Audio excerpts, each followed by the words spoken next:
Phone जितना बड़ा आपका दोस्त है उतना ही बड़ा आपका दुश्मन भी हो सकता है अगर उसको सही तौर तरीके से ना चलाया जाए, क्योंकि आजकल डिजिटल का ज़माना है। सारा चीज़ें आपका मेरे हिसाब से तो भाई साहब आपका 90% काम तो फ़ोन के थ्रू ही चलता है।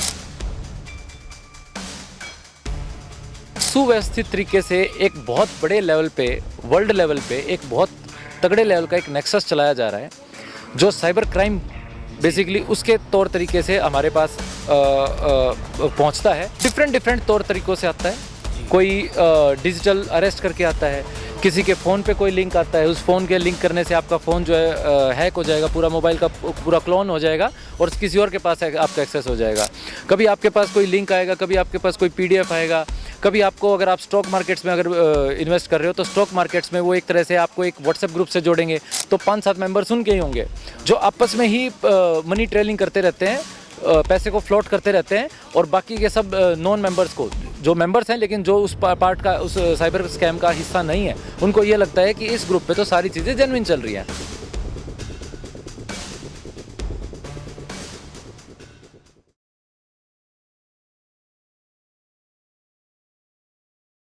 ਸਤਿ ਸ਼੍ਰੀ ਅਕਾਲ ਜੀ, ਖਬਰ ਵਾਲੇ ਟੀਵੀ ਤੇ ਤੁਹਾਡਾ ਸਵਾਗਤ। ਮੈਂ ਤੁਹਾਡੇ ਨਾਲ ਮਨਪ੍ਰੀਤ ਸਿੰਘ। ਅੱਜ ਕੱਲ ਆਨਲਾਈਨ ਜ਼ਮਾਨਾ ਹੈ, ਹਰ ਚੀਜ਼ ਜਿਹੜੀ ਸਾਨੂੰ ਆਨਲਾਈਨ ਮਿਲ ਰਹੀ ਹੈ। ਬਹੁਤ ਸਾਰਾ ਸਮਾਂ ਵੀ ਅਸੀਂ ਇੰਟਰਨੈਟ ਤੇ ਬਤੀਤ ਕਰ ਰਹੇ ਹਾਂ, ਪਰ ਇਸ ਸਾਰੇ ਦੇ ਵਿੱਚ ਸਾਡੇ ਨਾਲ ਕਈ ਵਾਰ ਆਨਲਾਈਨ ਠੱਗੀ ਹੈ ਜਿਹੜੀ ਉਹ ਵੀ ਹੋ ਰਹੀ ਹੈ। ਚਾਹੇ ਆਨਲਾਈਨ ਸ਼ਾਪਿੰਗ ਪਲੇਟਫਾਰਮ ਨੇ ਜਾਂ ਫਿਰ ਸਾਨੂੰ ਕੋਈ WhatsApp ਗਰੁੱਪ ਦੇ ਵਿੱਚ ਸ਼ਾਮਲ ਕੀਤਾ ਜਾਂਦਾ ਹੈ। ਕਈ ਵਾਰ ਕੁਝ ਡਿਟੇਲਾਂ ਮੰਗੀਆਂ ਜਾਂਦੀਆਂ ਨੇ, ਤਾਂ ਕਈ ਤਰ੍ਹਾਂ ਦੇ ਕ੍ਰਾਈਮ ਆ ਜਿਹੜੇ ਉਹ ਘਟ ਰਹੇ ਨੇ। ਅਸੀਂ ਤਾਂ ਹੁਣ ਇਹ ਵੀ ਸੋਚਿਆ, ਮਾफ़ ਕਰਨਾ, ਅਸੀਂ ਇਹ ਵੀ ਦੇਖ ਚੁੱਕੇ ਹਾਂ ਕਿ ਜਿਹੜੀ ਡਿਜੀਟਲ ਅਰੈਸਟ ਆ ਉਹ ਵੀ ਚੱਲੀ ਹੋਈ ਹੈ ਕਿ ਡਿਜੀਟਲ ਤੌਰ 'ਤੇ ਅਰੈਸਟ ਕਰ ਲਿਆ ਜਾਂਦਾ। ਇਹ ਸਾਰੀਆਂ ਚੀਜ਼ਾਂ ਜਿਹੜੀਆਂ ਨੇ ਇੰਟਰਨੈਟ ਦੇ ਥਰੂ, ਮੋਬਾਈਲ ਦੇ ਥਰੂ ਹੋ ਰਹੀਆਂ ਨੇ, ਜਿਹੜਾ ਮੋਬਾਈਲ ਸਾਨੂੰ ਬਹੁਤ ਸਾਰੀਆਂ ਸਹੂਲਤਾਂ ਵੀ ਦੇ ਰਿਹਾ ਤੇ ਨਾਲ ਦੀ ਨਾਲ ਉਹਦੇ ਦੂਜੇ ਪਾਸੇ ਇਹ ਵੀ ਨੇ, ਉਹਦੀ ਇੱਕ ਸਾਈਡ ਇਹ ਵੀ ਹੈ ਕਿ ਜਿਹੜੀ ਖਤਰਨਾਕ ਹੈ ਬਹੁਤ, ਜਿਸ ਤੋਂ ਸਾਵਧਾਨ ਰਹਿਣ ਦੀ ਜ਼ਰੂਰਤ ਹੈ। ਮੇਰੇ ਨਾਲ ਇਸ ਮੁਲਾਕਾਤ ਦਾ ਹਿੱਸਾ ਨੇ ਐਡਵੋਕੇਟ ਸਾਗਰ ਪੰਘਾਲ, ਜਿਨ੍ਹਾਂ ਨੇ ਇਸ ਮਸਲੇ ਨੂੰ ਉਠਾਇਆ ਔਰ ਤੁਸੀਂ ਕਿਵੇਂ ਬਚ ਸਕਦੇ ਹੋ ਔਰ ਆਪਣੇ ਨਾਲ ਹੋਏ ਧੋਖੇ ਦਾ ਜਵਾਬ ਕਾਨੂੰਨ ਦੇ ਰਾਹੀਂ ਕਿਵੇਂ ਲੈ ਸਕਦੇ ਹੋ, ਆਪਾਂ ਇਹਨਾਂ ਤੋਂ ਜਾਣਾਂਗੇ। ਬਾਈ ਸਤਿ ਸ਼੍ਰੀ ਅਕਾਲ ਸਾਹਿਬ। सत श्री अकाल, कैसे हो? मैं सब ठीक हूँ। ਠੀਕ ਹੋ ਤੁਸੀਂ? बिल्कुल, बहुत बढ़िया। Thank you so much for inviting me. या ਜਿਵੇਂ ਅਸੀਂ ਕਹਿੰਦੇ ਹਾਂ ਕਿ ਇੰਟਰਨੈਟ ਨੇ ਸਾਨੂੰ ਫੈਸਿਲਿਟੇਟ ਤਾਂ ਬਹੁਤ ਕੀਤਾ, ਸਹੂਲਤਾਂ ਤਾਂ ਬਹੁਤ ਦਿੱਤੀਆਂ, ਪਰ ਨਾਲ ਦੀ ਨਾਲ ਇਹ ਨੁਕਸਾਨ ਵੀ ਲੈ ਕੇ ਆਇਆ ਧੋਖਾਧੜੀ। मैं वही कहता हूँ, फ़ोन जितना बड़ा आपका दोस्त है उतना ही बड़ा आपका दुश्मन भी हो सकता है अगर उसको सही तौर तरीके से ना चलाया जाए, क्योंकि आजकल डिजिटल का ज़माना है। सारा चीज़ें आपका मेरे हिसाब से तो भाई साहब आपका 90% काम तो फ़ोन के थ्रू ही चलता है। जनरल तौर तरीके पे भी अगर देखा जाए तो कोई भी पेमेंट से लेके या कोई भी आपको सोशल मीडिया यूज़ करना है या कोई भी आपको बिज़नेस रन करना है या कोई भी आपको फर्म रन करनी है, सारी चीज़ें हम आज के दिन अपने फ़ोन से ही एक्सेस करके करते हैं। तो हमारा सबसे ज़रूरी महत्व इसमें यह बनता है कि इसको कैसे सही तरीके से यूज़ किया जाए, क्योंकि एक बहुत ही सुव्यवस्थित तरीके से एक बहुत बड़े लेवल पे, वर्ल्ड लेवल पे एक बहुत तगड़े लेवल का एक नेक्सस चलाया जा रहा है, जो साइबर क्राइम बेसिकली उसके तौर तरीके से हमारे पास पहुंचता है और जो बहुत बड़े लेवल पे इस तरह से बहुत तगड़े उसका लेवल का स्कैम इसमें होता है, जो डिफरेंट तौर तरीक़ों से आता है। कोई डिजिटल अरेस्ट करके आता है, किसी के फ़ोन पे कोई लिंक आता है, उस फ़ोन के लिंक करने से आपका फ़ोन जो है हैक हो जाएगा, पूरा मोबाइल का पूरा क्लोन हो जाएगा और किसी और के पास आपका एक्सेस हो जाएगा। कभी आपके पास कोई लिंक आएगा, कभी आपके पास कोई PDF आएगा, कभी आपको अगर आप स्टॉक मार्केट्स में अगर इन्वेस्ट कर रहे हो तो स्टॉक मार्केट्स में वो एक तरह से आपको एक व्हाट्सएप ग्रुप से जोड़ेंगे, जिसमें उनके अगर टोटल उस पर 20-30 मेंबर्स हैं तो 5-7 मेंबर्स उनके ही होंगे जो आपस में ही मनी ट्रेलिंग करते रहते हैं, पैसे को फ्लोट करते रहते हैं और बाकी के सब नॉन मेंबर्स को, जो मेंबर्स हैं लेकिन जो उस पार्ट का, उस साइबर स्कैम का हिस्सा नहीं है, उनको ये लगता है कि इस ग्रुप पे तो सारी चीज़ें जेन्युइन चल रही हैं और मैं भी इसमें पैसा लगा देती हूँ, उनको लगा देती हूँ, उनको भी ये लगता है कि शायद हमारा भी 15-20 दिन में पैसा डबल हो जाएगा। बट ये सब मिथ है।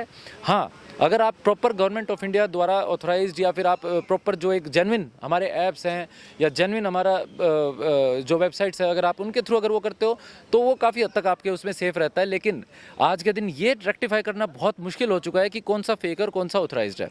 तो उस चीज़ में आपको बहुत ध्यान से और बहुत अवेयर होके उन सब चीज़ों में आपको पैसा लगाना चाहिए और अपना साइबर स्कैम होने से बचना चाहिए। ਹਾਲਾਂਕਿ ਪੜ੍ਹੇ ਲਿਖੇ ਲੋਕ ਵੀ ਆ, ਉਹਨਾਂ ਨੂੰ ਵੀ ਗਰੂਮ ਕਰਨ ਦੀ ਕੋਸ਼ਿਸ਼ ਹੁੰਦੀ ਹੈ। ਮੈਨੂੰ ਵੀ ਕਈ ਤਰ੍ਹਾਂ ਦੇ ਮੈਸੇਜ ਆਉਂਦੇ ਨੇ, ਕਿਸੇ ਵੀ ਗਰੁੱਪ 'ਚ ਸ਼ਾਮਲ ਕਰ ਲਿਆ ਜਾਂਦਾ, ਉਹ 'ਚ 200-200 ਮੈਂਬਰ ਹੁੰਦਾ, ਬਾਅਦ ਦੇ ਵਿੱਚ ਨਾ ਉਹਦਾ ਕੋਈ ਐਡਮਿਨ ਦਾ ਪਤਾ ਲੱਗਦਾ, ਨਾ ਉਹਦੇ 'ਚ ਕਿੰਨੇ ਮੈਂਬਰ ਐਡ ਨੇ ਉਹ ਸਮਝ ਆਉਂਦੀ ਹੈ। ਪਰ ਜਦੋਂ ਕਹਿ ਲਓ ਕਿ ਕੁਛ ਨਾ ਕੁਛ ਕਰਵਾ ਲਿਆ ਜਾਂਦਾ ਜਾਂ ਤਾਂ ਉਹ ਧੋਖਾ ਹੀ ਕਰਨਾ ਜਾਂ ਤਾਂ ਤੁਹਾਡੇ ਤੋਂ ਸਿੱਧਾ ਉਹ ਪੈਸੇ ਹੀ ਲੈਣੇ ਚਾਹੁੰਦੇ ਆ ਜਾਂ ਤੁਹਾਡੇ ਤੋਂ ਕੋਈ ਨਾ ਕੋਈ ਐਸੀ ਐਕਟੀਵਿਟੀ ਦੇ ਵਿੱਚ ਇਨਵੋਲਵ ਕਰਾ ਲੈਂਦੇ ਆ ਕਿ ਜਿੱਥੇ ਤੁਸੀਂ ਨਹੀਂ ਜਾਣਾ ਚਾਹੁੰਦੇ ਸੀ, ਜੋ ਤੁਹਾਡੇ ਲਈ ਉਹ ਸਹੀ नहीं है बिल्कुल। सर देखिए, जैसे कहते हैं ना, समाज के डिफरेंट डिफरेंट तबके होते हैं, तो जो साइबर फ्रॉडस्टर होते हैं वो भी उन समाज के तबकों के हिसाब से ही स्ट्राइक करते हैं, स्कैम करते हैं। पढ़े लिखे लोग, जैसा आपने कहा, बिल्कुल ठीक कहा, पढ़े लिखे लोग इसमें बहुत ज़्यादा फंस रहे हैं।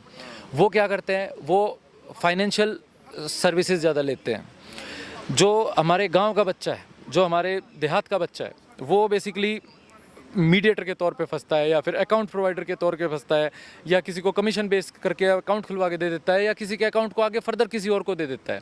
ये भी एक प्रॉब्लम होती है। दूसरी बात, जो हमारे समाज के पढ़े लिखे लोग हैं, जो बहुत बिजनेसमैन क्लास है, जो काफ़ी रिच हैं, वो स्टॉक मार्केट्स में लगाते हैं, अलग अलग मार्केट्स में पैसा लगाते हैं, यूएसडीटी में लगाते हैं। उसमें भी ये चीज़ देखने को मिली है कि काफ़ी तरीके से, काफ़ी केसेस में उनके साथ भी मल्टी लेवल करोड्स का फ्रॉड होता है। अच्छा, ਜਦੋਂ ਜੇ ਧੋਖਾ ਹੋ ਗਿਆ ਸਾਡੇ ਨਾਲ, ਕੋਈ ਇਸ ਤਰ੍ਹਾਂ ਦਾ ਕੰਮ ਉਹਨਾਂ ਨੇ ਕਰਵਾ ਲਿਆ ਕਿ ਕੁਝ ਗਲਤ ਹੋ ਗਿਆ, ਆਲਰੇਡੀ ਹੋ ਗਿਆ, ਕੀ ਸੰਭਾਵਨਾ ਹੈ ਕਿ ਉਹ ਜਿਹੜੇ ਪੈਸੇ ਤੁਹਾਡੇ ਤੋਂ ਧੋਖੇ ਨਾਲ ਉਹਨਾਂ ਨੇ ਲਏ ਆ, ਕਿਉਂਕਿ ਕੋਈ ਤਾਂ ਬੈਠਾ ਬੰਬੇ, ਕੋਈ ਬੈਠਾ ਦਿੱਲੀ, ਕੋਈ ਗੁਜਰਾਤ, ਕੋਈ ਪਤਾ ਨਹੀਂ ਕਿੱਥੇ ਕਿੱਥੇ ਬਹੁਤ ਦੂਰ ਬੈਠੇ ਨੇ, ਕੋਈ ਦੁਬਈ ਬੈਠਾ ਹੀ ਫਰਾਡ ਕਰ ਰਿਹਾ ਹੈ ਨਾ, ਦੇਸ਼ ਤੋਂ ਹੀ ਬਾਹਰ ਹੈ, ਤੇ ਉਹ ਨਾਗਰਿਕਾਂ ਦੇ 2000 ਲੈ ਲਿਆ, ਕਿਸ ਤੋਂ 20000 ਲੈ ਲਿਆ, ਕਿਸ ਤੋਂ 2 ਲੱਖ ਲੈ ਲਿਆ। ਕੀ ਉਹਨਾਂ ਦਾ ਜਿਹੜਾ ਫਾਈਨੈਂਸ਼ੀਅਲ ਲਾਸ ਹੁੰਦਾ ਹੈ वो वापस आने की संभावना हैगी है जो ऑनलाइन धोखा हो गया उन्होंने? देखिए, इसमें फर्स्ट कम फर्स्ट सर्विस होता है। जितना जल्दी आप अगर अपने उसको 1930 पे या national cyber crime reporting portal पे आप जाके अपना कंप्लेंट दर्ज कराएंगे, जितना जल्दी इसमें आप एक्ट करेंगे, उतना ही जल्दी उतना ही ज़्यादा चांसेस होते हैं आपके पैसा मिलने के। देखिए, पैसा जब किसी के साथ कोई साइबर फ्रॉड करते हैं तो पैसा जो है निकल के मल्टीपल डिफरेंट अकाउंट्स में जाता है। फर्स्ट अकाउंट जो होता है, फर्स्ट लेयर जिसको कहते हैं, फर्स्ट लेयर में बेसिकली आपका पैसे मिलने के चांसेस आपके बढ़ जाते हैं, क्योंकि वो पैसा अभी बहुत ज़्यादा दूर तक नहीं गया है, वो विदेशों तक नहीं गया है। वो पैसा उसके बाद पार्किंग अकाउंट्स होते हैं जिसमें पैसे को पार्क किया जाता है, वो उस तक संबंधित, उस तक सीमित होता है। तो वहाँ तक अगर आपका पैसा पहुँचा है तो काफ़ी ज़्यादा चांसेस होते हैं कि कुछ पैसा, पूरा तो नहीं निकलेगा, बट चांसेस ये हैं कि कुछ पैसा उसमें से निकल सकता है। बट अगर आपने उसमें थोड़ी देरी कर दी, अगर आप थाने के चक्कर काटते रहे कि कुछ हो जाए या कुछ मैं कहीं बाईपास मीन्स से वो पैसा निकलवा लूँ, तब देर हो जाएगी, तब कुछ उसमें कोई यूज़फुल नहीं रहेगा, वो चीज़ करने का कोई फ़ायदा नहीं रहेगा। ਬਿਲਕੁਲ, ਇਹ ਬਹੁਤ ਜ਼ਰੂਰੀ ਹੈ। ਜਿਹੜੇ ਸਾਡੇ ਦਰਸ਼ਕ ਨੇ, ਪੰਜਾਬੀ ਦੇ ਵਿੱਚ ਵੀ ਅਸੀਂ ਐਕਸਪਲੇਨ ਕਰੀਏ, ਹਾਲਾਂਕਿ ਆਸਾਨ ਭਾਸ਼ਾ ਦੇ ਵਿੱਚ ਐਡਵੋਕੇਟ ਸਾਹਿਬ ਨੇ ਵੀ ਗੱਲ ਕਰੀ ਹੈ ਕਿ ਜਦੋਂ ਕੋਈ ਫਰਾਡ ਹੋ ਰਿਹਾ, ਜਦੋਂ ਕੋਈ ਧੋਖਾ ਹੋ ਗਿਆ, ਤੁਸੀਂ ਜਲਦੀ ਤੋਂ ਜਲਦੀ ਉਹਨੂੰ ਰਿਪੋਰਟ ਕਰੋ, ਯਾਨੀ ਕਿ ਤੁਹਾਡਾ ਪੈਸਾ ਜਿੰਨਾ ਚਿਰ ਦੇਸ਼ ਦੇ ਵਿੱਚ ਹੈ ਤਾਂ ਬਚ ਸਕਦਾ ਹੈ। ਹੋਰ ਤੁਸੀਂ ਕੀ ਅਵੇਅਰਨੈਸ ਦੇ ਲਈ ਲੋਕਾਂ ਨੂੰ ਸੰਦੇਸ਼ ਦੇਣਾ ਚਾਹੋਗੇ? बस यही है कि सोशल मीडिया पे आप लोग एक बहुत अहम रोल निभाते हैं किसी को भी अवेयर करने के लिए। आप लोग ज़्यादा से ज़्यादा साइबर अवेयरनेस फैलाएं, लोगों को इंटरनेट के ज़रिए, टीवी के माध्यम से या फेसबुक और इंस्टाग्राम के माध्यम से इन लोगों को बहुत ज़्यादा जागरूक कीजिए। लोग खुद कच्चे लालच में ना फंसें, मैं तो यही कहना चाहूँगा, क्योंकि हर चीज़ का एक समय निर्धारित होता है। अगर आप बाईपास मीन से पैसा कमाने का सोचेंगे और वही जो पहले हमारे बॉलीवुड मूवीज़ में देखते थे कि 2 दिन में पैसा डबल, भैया ऐसा कुछ नहीं होता है। ठीक है, आपको मेहनत करके आपने उस पर ही वो कराना पड़ता है। जो ऐसा सब कुछ सोचते भी हैं उनको प्रॉपर वो फिर धोखे भी खाते हैं, सलाखों के पीछे भी जाते हैं। ठीक है, तो जी अपना थोड़ा सा मेहनत करो और सारी चीज़ करो और कच्चे लालच से बचो, और एक साइबर अवेयर हर तरह से अपने फ़ोन पे खुद ही जागरूक होने की वो करो, क्योंकि जागरूकता ही आपका बचाव है। ਤਾਂ ਕਿਸੇ ਵੀ ਲਾਲਚ ਦੇ ਵਿੱਚ ਉਲਝਣ ਦੀ ਜ਼ਰੂਰਤ ਨਹੀਂ ਹੈ। ਤੁਸੀਂ ਆਪਣੀ ਮਿਹਨਤ ਦੇ ਨਾਲ ਹੀ ਪੈਸਾ ਕਮਾ ਸਕਦੇ ਹੋ, ਅੱਗੇ ਜਾ ਸਕਦੇ ਹੋ। ਇਸ ਤਰ੍ਹਾਂ ਕੋਈ ਤੁਹਾਨੂੰ ਦੂਰਾ ਤੀਰਾ ਚੌਰਾ ਕਰਨ ਦਾ ਕੋਈ ਲਾਲਚ ਦਿੰਦਾ ਹੈ ਤਾਂ ਬਹੁਤ ਸਾਵਧਾਨ ਰਹਿਣ ਦੀ ਜ਼ਰੂਰਤ ਹੈ, ਨਹੀਂ ਤਾਂ ਤੁਸੀਂ ਵੱਡੇ ਧੋਖੇ ਦਾ ਸ਼ਿਕਾਰ ਹੈ ਜਿਹੜਾ ਉਹ ਹੋ ਜਾਓਗੇ। ਕੈਮਰੇ ਤੇ ਮੇਰਾ ਸਾਥ ਦੇ ਰਹੇ ਸੀ ਨਰਿੰਦਰ ਸੋਨੀ, ਮੈਂ ਮਨਪ੍ਰੀਤ ਸਿੰਘ, ਖਬਰ ਵਾਲੇ ਟੀਵੀ ਦੇ ਲਈ ਧੰਨਵਾਦ ਜੀ।